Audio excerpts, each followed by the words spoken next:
I suppose that leads us to our next question. How does the work you do now compare to the work you did when you started? Because that's something that I've definitely noticed. You and I mean, I would Mhm. imagine we are roughly this within 10 years of each other. Let's say. Well, I I'll would. take that. I'm good. I don't get what I'm saying. And Well, as a, I'm claiming that the camera lies, and it's put about 50 years onto me. it's very low quality, very low quality.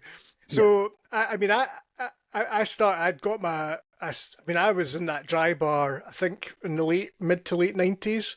Social work before that, so sort of early to mid '90s, I would say. And I think the big tranche of change probably took place during the '90s and definitely during the noughties.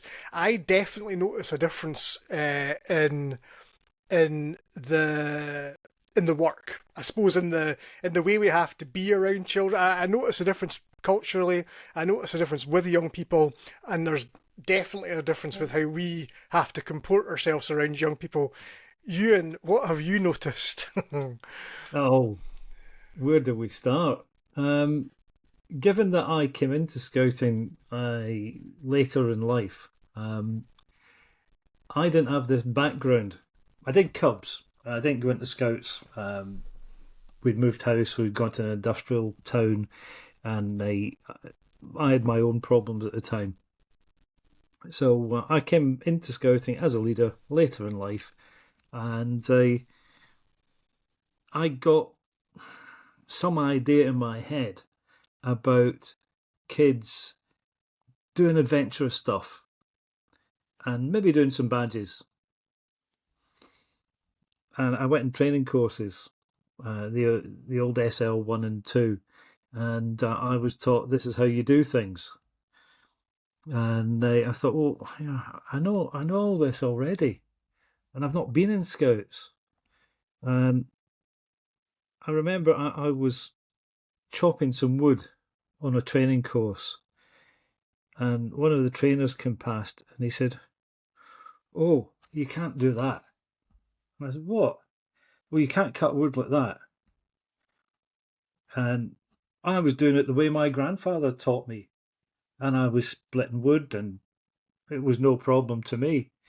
But no, you had to do it a special way because you had to space around you, and you couldn't hold the wood, and this and that and the other. And that was my first realization that there were actually rules here. Um, and as we've gone along, I, I've all inside scouting. I've always been an outsider. I'm an outsider down here in Yorkshire because I'm Scottish, um, and there is there's always a little bit of no, he's Scottish. Yeah, he's an incomer telling us what to do. But nobody else was running the group, and I took a group over that had got 6 scouts. And by the time I finished, we get 6 scouts and about 10 beavers and 10 cubs. By the time I finished, we had 150 and 27 leaders. Um, but my approach was let's not focus on the badges. We put a chart on the wall. If the kids did something, we ticked it off. And 3 months down the line, oh, look, you've completed all the stages of that award. There's your reward. And sometimes they took it and sometimes left it in the car park. Um, that was up to them.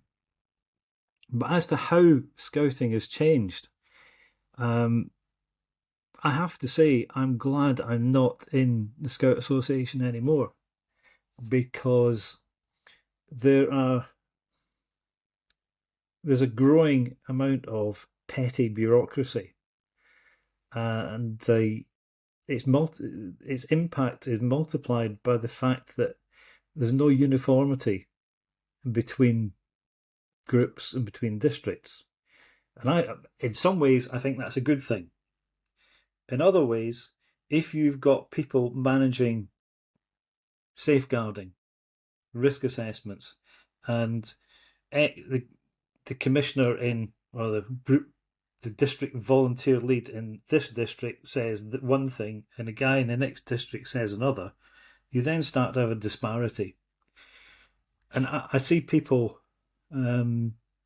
looking for risk assessments for playing with cotton wool.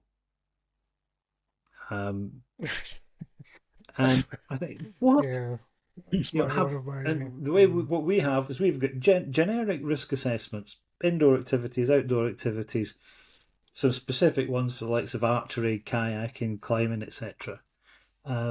But this idea that if you are going to play a new game, you have to have a written down risk assessment for that new game.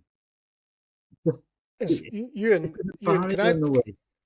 can I just ask you, is that something that you have to do in Navigators? I know that's the case in Scouts, but is that Everybody something has, that other? Uh, yeah, everybody has to do it now. It's a factor in insurance. So local football clubs, rugby clubs, doesn't matter who they are, they now will have to present risk assessments for what they do. Um, our insurers are happy with generic risk assessments. So we don't have to have one for colouring with crayons and a separate one for using paintbrushes. Which reading what we see on social media is the perception that I get from some of these leaders. They and I I think was it going to builds say in that a we have a similar thing with the circus kids. Um, you know, we have a very generic thing. It's safety based. If something's dangerous, somebody's going to be able to fall, hurt themselves. Things. It's all written down. So we have things like crash mats put in place. Certain things, you have to wear a helmet and knee pads and different bits. But it's it's a horrible word, and I'll come back to it time and time again, but it's called common sense. And we're lucky that our insurers will allow us to look. We have a risk assessment. We've thought these things through, but we are going to do risky things. Uh, yeah. Uh, Last week, I was teaching an 8-year-old fire eating. Right, they're I not was doing going to the. ask about that if you I did was going to fire say eating. that they're not doing the full act, and the flame's not going into their gobs at that age.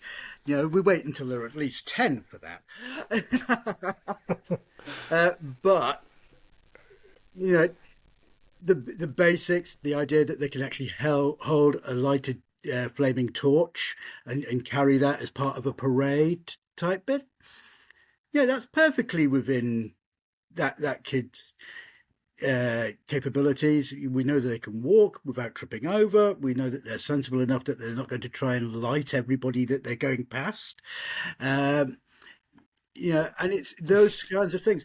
But we rely on the fact that those of us who are doing the teaching get to know the kids get to know us. And, if you have the ones that we all have that you just cannot trust, they get another job. They're not going to be allowed to do the things that are going to cause harm to themselves or to others.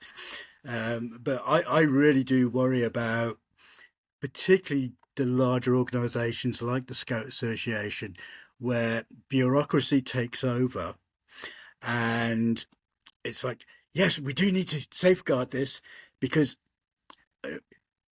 there are people, and I found this when I worked with the cadets. I worked in a headquarters situation there, and we got reports coming in of they did what, and they're centrally, we'd have our meetings and collectively would come up with, like, okay, we need to do something about this. We need to let everybody know that you can't do whatever X, Y, and Z was. The difference being that within the cadet organisations, everybody works to the same set of rules. There are no local rules. It just doesn't happen. It's a military situation. this is the set of things that you do. This is how it goes. There is no leeway on anything that way, other than a little bit of common sense as you go down. But there's no local rules allowed. It just So, doesn't. I mean, I think that certainly in Scouts, the local rules thing is an issue. And again, as you said, I absolutely 100% agree. I think that the non-uniqueness of groups is a strength. Definitely, Yeah. I think with district and region, which for people that are listening that don't know what that is you've got your groups, which are your organisations that you see. That's the coal face, and then you've got districts, and then which is kind of a wider area. So it might be the city where you live, or the East Lothian or Northumberland or whatever, and then you've got regions above that, and then above that you've got HQ. So there's a Scottish HQ, there's a UK HQ. I think is there a Welsh HQ? I don't know if there is a Yeah, Welsh HQ. I there know is. that there is, and there's an NI HQ as well. So that's just a very so there are issues there because we're all volunteers and volunteers don't always do what they're told, and sometimes volunteers gold plate things when perhaps they shouldn't, and other volunteers who are supposed to be managing them, which is an awful term in a voluntary organisation I maintain, don't have the gumption to say, "Oi, stop doing that," or "You're doing that wrong," which is a bit of an issue. For my own on this, just to sort of close off this particular question, there's another one coming up which is close to this. For my own observation over the years, but back in I mean, I was a scout in the '80s, which was I think for me, I mean that was obviously my formative years was the '80s. I was like 12 in '85, and that was like for me that was peak wild times. It was the scout group I was in. My dad was a leader there, and our summer camps consisted of. I mean, they were great. I just thought they were absolutely possibly polished by nostalgia. But the adults that were at that camp did as much scout leading as they did drinking, and that's kind of what it was. And that doesn't happen now, and that's probably a good thing. However, my observation more broadly would be that there was always a safety buffer, even in the midst of all that alcoholism of the 1980s. The adults that were there were mostly sober during the day and looked after us, and we were safe. We didn't. We did hikes, we did all sorts of stuff, and there was people there, and it was safe. The safety buffer now is a lot wider, and there are things contained within that safety buffer that we don't do that never used to be in the safety buffer. And I think, and as Ian said, and as you've said as well, Ewan, there are things that we used to do that we just don't do now, and more's the pity is what I would say about that. I was going to say, I was a leader in the early to mid '80s. I wasn't one of the drinkers, but yeah, times then were a lot wilder. It was one of Yeah, I think there's various key parts of what would be heydays of scouting. Probably right at the very beginning, there probably was. 1950s in the UK is probably an area that people think back to a lot, or the 60s. And then I think the 80s was probably where a lot of other people sort of hark back to. It's like, yeah, you got away with doing loads of stuff, and there weren't too many rules and regulations that were I going think to there forbid probably you. were. I think there Well, probably they were were. there, but it was Just a that people looser ignored sort them, of thing. It's like, possibly. you know, Yeah. I've got to be very careful what I say, because, like, you know, I don't want anybody to come back on me or anybody else. But I'm aware that certain troops would go away on a weekend camp, and things were just thrown in the back of a van or a truck, and then the scouts climbed on top of that, and then you know, they got to I mean, camp that way. yeah. So there was things like that. It was a bit looser. But round about the mid '80s was when a lot of concerns started coming up with child abuse and situations. And Esther Ranson did amazing work highlighting that. And then it brought it all to the fore. And that's why the end of the '80s into the '90s, all of that kind of, excuse me, it's It's not just funny, right? par- Uh, so the parrot is end, not end of taking the this 80s, seriously. early 90s, uh, things became a lot more serious. People were looking at all the rules and regulations a lot more. I know that Esther herself had said that with hindsight, she wished that things hadn't gone to the level that they've reached now, where people are just absolutely paranoid. They don't want to become a scout leader in case, they're held liable for something. Uh, you know, and that's I think the big change that I've seen since the 80s to now. Here we are in 2025. There's a reluctance of adults to get involved because they're scared of being with children. Yeah. Yeah, That's terrible, it's it's not it's a it's not just scouting that has changed, though. It's a societal change, and scouting's Mhm. Oh, reflecting that absolutely. societal change. Last Mm. weekend we renewed our first aid training, 16 hours of it, and I was we were having a chat with the trainer, and he's about 10 years younger than me, and he was saying, we now talk about things like Veals disease and this disease and ticks and Lyme's disease and whatnot. And when we were kids, we never thought about it. And then he went on to a story about how when he was a kid in Huddersfield, they went out and they dammed a local stream and they went swimming in it. And it brought back a memory for me because that's what we used to do in Bearsden. We went out and we went up to the local burn and we dug turfs and we dammed the stream. And we'd be swimming in the stream and the cows would be pissing and shitting at the other side of the stream. And we didn't care. We didn't bother about it. But today that just would not be acceptable. Parents would not allow their kids to do it. And a lot of kids wouldn't do it. We occasionally take kids into the woods locally, and they can walk in the stream. And I thought, we've got a gorge here. It's a tiny little thing, but it's a bit of a gorge. And I thought they could walk up this gorge, and half of them wouldn't get in the water. Mhm. It's dirty.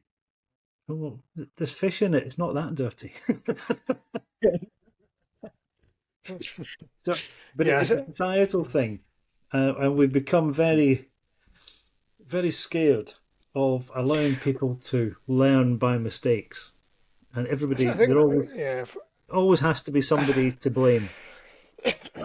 I think as well. We have a question about safeguarding coming up. I think as well as well the liability issue is a thing, and there is a definite cultural change. One of the things I've noticed, and I suppose this covers the last two topics, is that the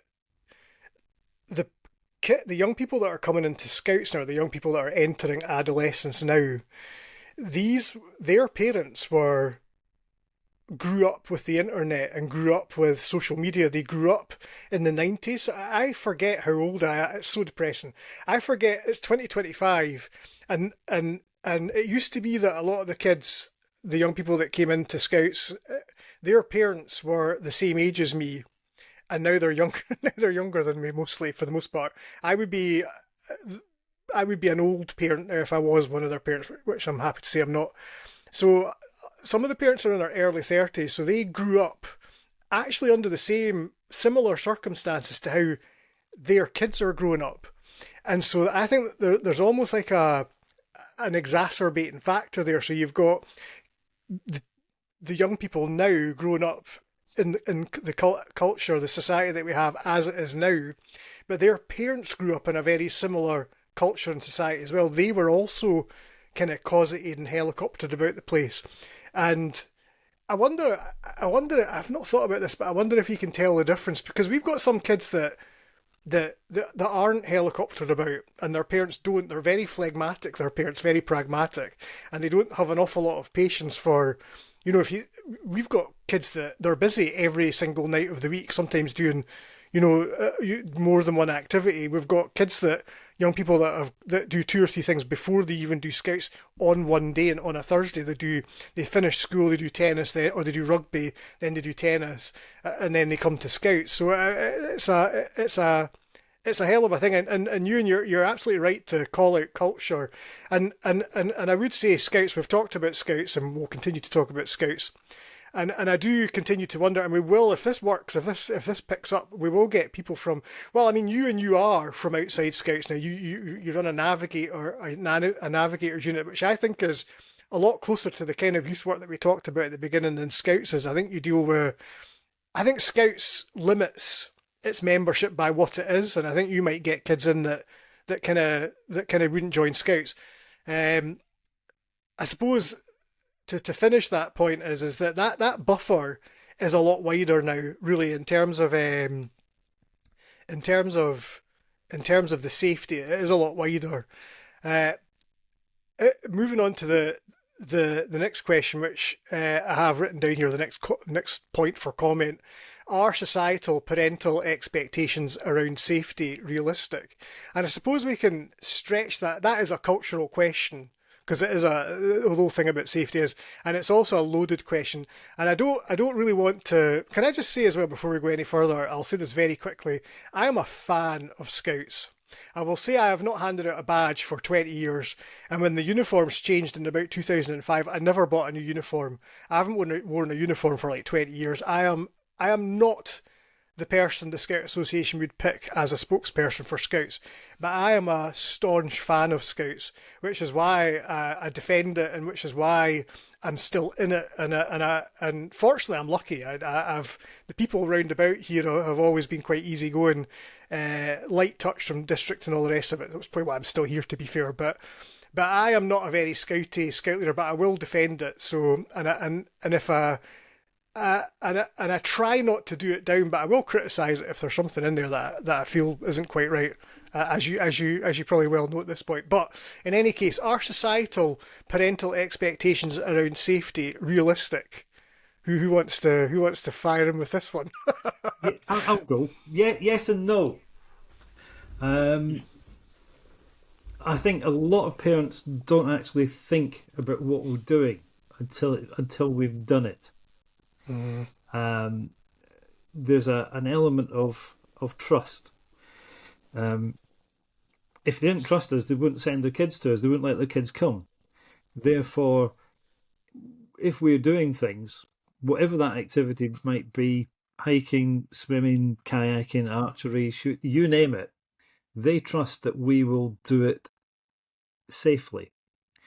But having said that, sometimes when parents see what the kids do, they go, ooh, I wouldn't let them do that. I'm glad you're doing it.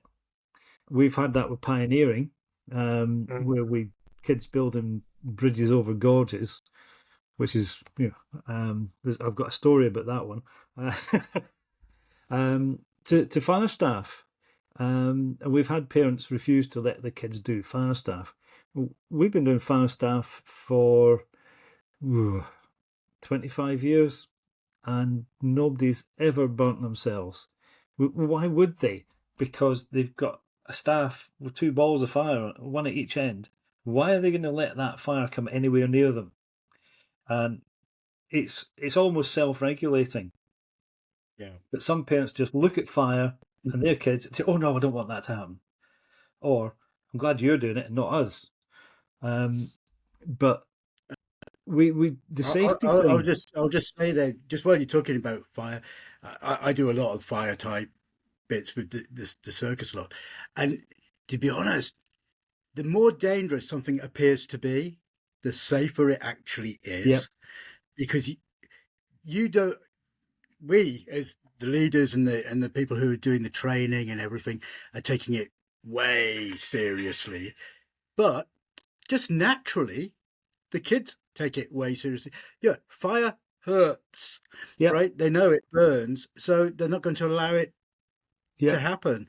But anyway, I'll let you continue because we'll get to the topic. we were doing this is about safety. We were doing a bit of pioneering, and there was another group with us doing pioneering for a cub day outing, and we built a swing, and this other group had built a monkey bridge. And the monkey bridge was only about 3 feet off the ground, and they decided they were putting a safety line in. Now, I've built loads of monkey bridges. I've never had a kid fall off them. They're not that stupid. I've had an adult fall off, but not a kid. And so they put a safety line in, and they got a sling and a harness on the kid, and the kid's hooked in to the sling, and the sling's onto a runner on the safety line. The safety line was a dynamic rope. Bear in mind, this is only 3 feet off the ground. So a kid falls off without the safety line, they hit the ground once. But on this safety line, dynamic rope, which stretches, the kid fell off and hit the ground 4 times before he stopped. He was safer without the safety line. If they'd been 15 feet off the ground across a gorge, yeah, fair enough. But I think that's an example of the safety gone too far. It's a little bit like Rosberg came out, isn't it? About the fact that, when we were growing up, on a playground, it was concrete. Yeah. Now, it's all, if it's not bark chippings, it's super bouncy, soft, whatever Butyl rubber, yeah. Stuff it is. We learned to not take too many risks, because after you've had one grazed knee or one broken arm, you don't want another one. Now, it's like, well, there's no risk, and I'm terrible. I think you have to have a bit of risk in your life. It can be moderated. And things. And what I've discovered is, particularly through in the boarding schools where I was working, we get a lot of parents are really pleased to pay us large amounts of money to train their kids up and to do things that they would never do with their own kids. And they're amazed, because they don't understand that their children can actually do so many things. Mm-hmm. At the prep school age, we're talking about kids from 8, 9, 10. They're perfectly capable of cooking and making a meal for themselves and doing things. Obviously, there's catering provided and stuff generally, but on a weekend and something, why not? We teach them to do that. If they want to learn how to iron a shirt, brilliant. Let's go ahead and do it. But a lot of parents, it would, one, not cross their minds to teach their children that. And second, well, what if he gets burnt? Or what happens if we damage the shirt? Or, and there's always an excuse or a reason behind it. So it's easier to abdicate those responsibilities or those tasks. Let's take the word responsibility out of it. The tasks or the opportunities, and abdicate those for somebody else to provide. And then, oh, wow, that's really good. And they appreciate the fact that those things are being done, usually. But the moment you overstep what some of them go for, and they tend to be it's a more of a middle class thing, I'm afraid. It does come back down to the class stuff. There is an element there where, oh no, little Tommy can't do that, because little Tommy might get scared. And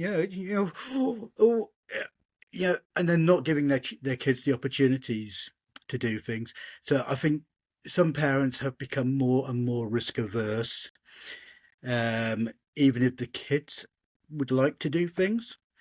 Yeah, absolutely. We do a lot of cooking. We certainly do it once a month, and we always have done. And I remember one particular evening, we'd done the cooking and we got the kids to clear up, and we sent the kids into the kitchen to wash the dishes. We finished the meeting. Kids went home, and we were tidying up the hall, finishing off. And mother came charging into the hall. How dare you? How dare you put my daughter in the kitchen?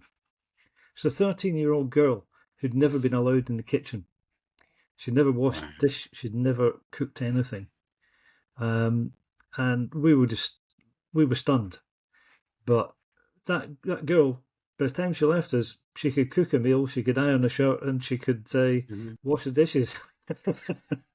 That's it. I think, yeah, I mean, and I think I think it depends on the parents. I think going back to what I said about some kids having younger parents and some young people having older parents, I think the younger parents are probably a bit more skittish than the older parents. I would say I remember when I was a child. I barely remember this back in the dim and distant 1980s and whatnot. The odd kid was the kid that never went out. That was the odd kid. The odd kid today is the kid that is always out. I find that a lot of children are indoors a lot more, and I think parents quite like that. I think it's something that they're not necessary.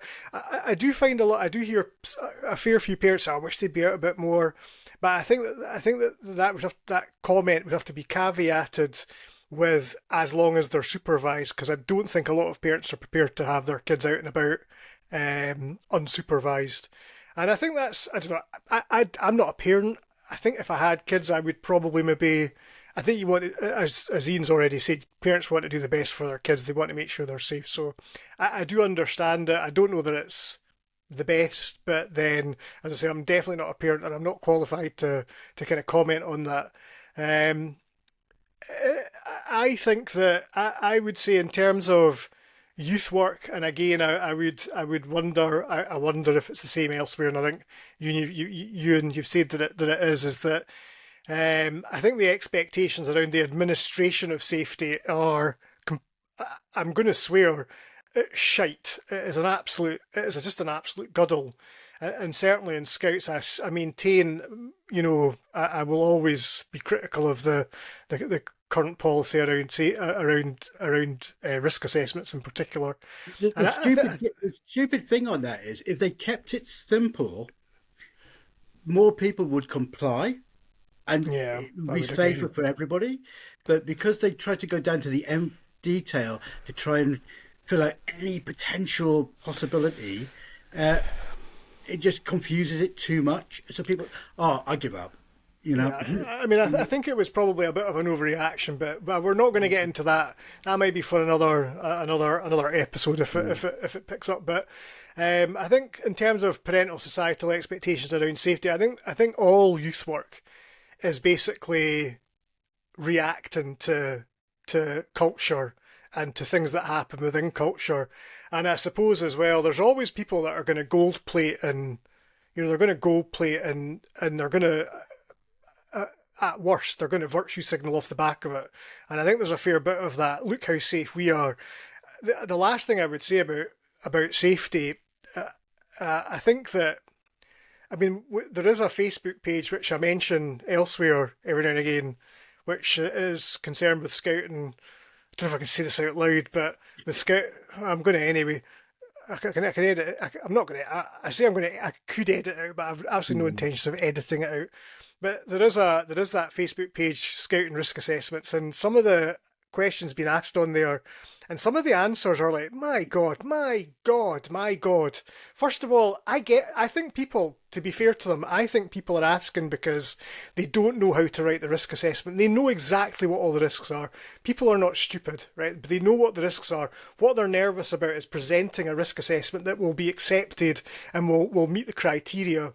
But the people that are answering it, I'm sorry, but if you see someone, oh, we're doing a potato pick with beavers at the weekend, and someone comes up and says, make sure they wash their hands, it's like, oh my God, if you think the person needs to be told that, oh, if you think someone needs to be told that, I'm sorry, but you need to have a word with yourself. Anyway, I wasn't going to go off on that Mm. particular rant, but so I will withdraw from that, and we'll move on